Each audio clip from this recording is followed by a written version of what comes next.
Hi, welcome back to Hydroponics Daily. And today we're debunking a myth in hydroponics or horticulture in general. It's a bit of a bro science one, this one, and it's the idea of putting crocks in pots improves drainage. What are crocks? Crocks are bits of broken terracotta pot, or they might be stones, or any large chunky item at the bottom of a container, and then you put your cocoa or your compost or anything like that, your growing media down after it, and the idea that it provides an area where water can drain through and through to the drainage hole, and it improves drainage.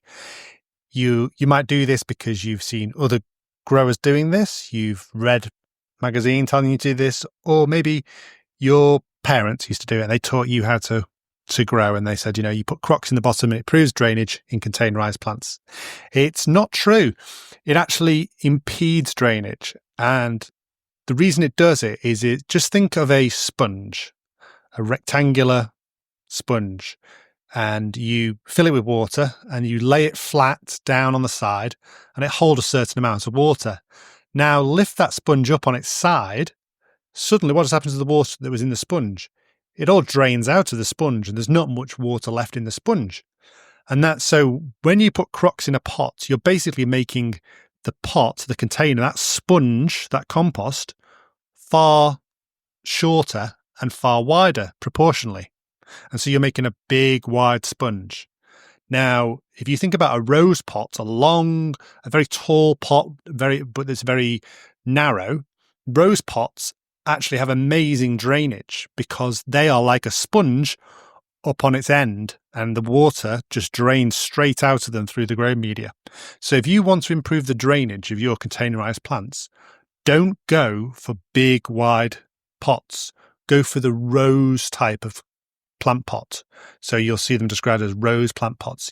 When you buy roses, they always come in these pots, these plant pots, and they have amazing drainage because they're like a sponge. And obviously crocks, that would make them far, far shallower. And so it's a myth. It's been proven scientifically. If you get a water meter and you fill up a container with just normal compost and then one with crocks, the one with the crocks, after being watered, will always be wetter. The only advantage perhaps could be that it provides if you are growing in saucers and you are allowing the plants to sit in water in the saucers, then the roots don't grow into where the crocks are, then maybe you can prevent waterlogging and damage from the anaerobic conditions. However, I would never do it. It's a waste of time. It's a waste of effort.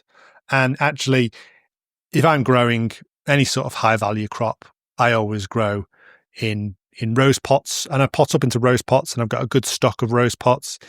And yeah, I'd recommend that rather than crocks in pots. I don't know why they're called crocks. Got nothing to do with the shoes or the crocodiles. I guess it's broken containers, crocks. I don't know. But yeah, if you know why they're called crocks, let me know.